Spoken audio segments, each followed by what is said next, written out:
Halo semuanya, pernah nggak sih bikin resolusi tapi baru sebulan udah kendor lagi? Atau mungkin udah lama banget pengen ngubah satu kebiasaan tapi kok ya susah banget?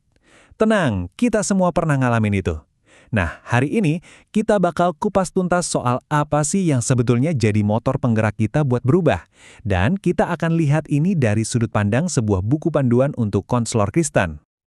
Oke, jadi ini dia agenda kita. Kita mulai dari masalah utamanya, kenapa sih berubah itu sulit? Terus kita masuk ke prinsip intinya yang mungkin bakal bikin kaget. Setelah itu kita bedah soal ganjaran dan hukuman, lalu kita lihat cara-cara motivasi lainnya, dan di akhir kita akan simpulkan gimana cara milih metode yang pas. Yuk, langsung kita mulai aja. Oke, bagian pertama. Ini kayaknya bagian yang paling kita kenal ya. Perjuangan buat bikin perubahan yang awet dalam hidup kita. Kenapa rasanya kayak mendaki gunung ya? Ini nih pertanyaan besarnya, ya kan? Kita semua tuh tahu kok apa yang seharusnya kita lakuin. Tapi buat ngelakuinnya secara konsisten, wah itu cerita lain. Kenapa bisa begitu ya? Nah, menurut sumber yang kita bahas, ada beberapa biang keladinya. Pertama, kadang kita udah kehilangan harapan aja, karena gagal terus. Kedua, kita nggak sabaran, pengennya instan. Hari ini niat, besok langsung jadi orang baru.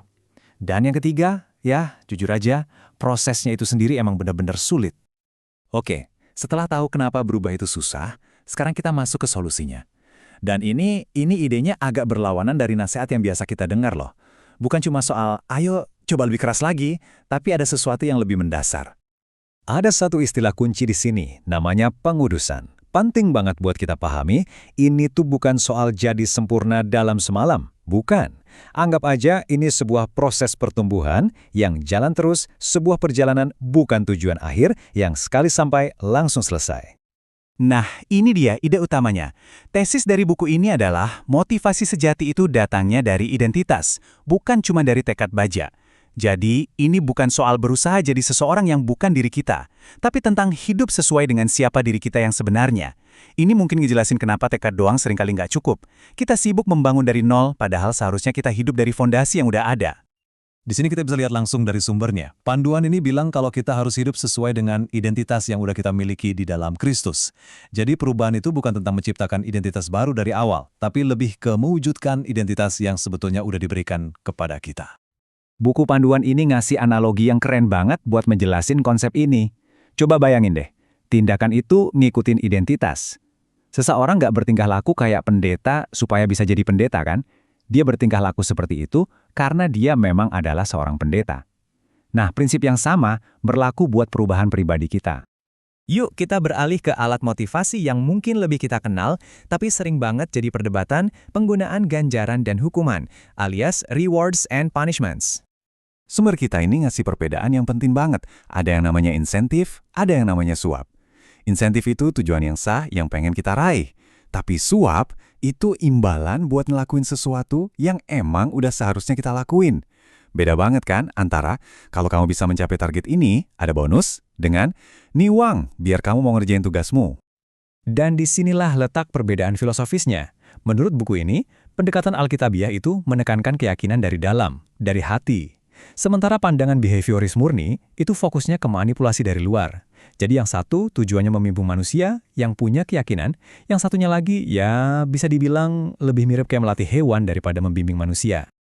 Tentu saja, motivasi itu jauh lebih kaya daripada sekedar ngejar hadiah atau lari dari hukuman.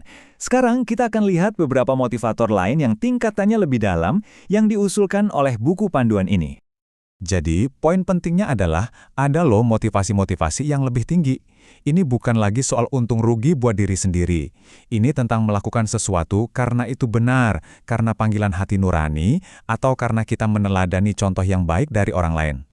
Coba deh kita dalami soal meneladani ini. Ini tuh praktis dan ampuh banget. Waktu kita lihat seseorang yang kita hormati bisa berhasil ngelewatin perjuangan yang sama, itu bisa langsung ngasih harapan. Itu mengubah perjuangan kita dari yang tadinya abstrak, jadi sesuatu yang kayaknya mungkin juga buat kita capai. Oke, kita udah bahas banyak teori dan alat-alatnya. Sekarang, gimana cara menyatukan semuanya dalam praktek?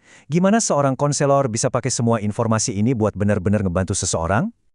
Panduan ini ngasih 2 langkah yang bijak. Pertama, jangan abaikan apa yang udah berhasil di masa lalu. Kalau ada cara motivasi yang pernah manjur, mungkin itu bisa dipakai lagi. Kedua, jangan berhenti di situ. Dorong orang itu buat nemuin alasan-alasan yang lebih dalam, yang lebih bermakna untuk berubah. Dan ini nih rangkuman yang keren banget soal tujuan akhirnya.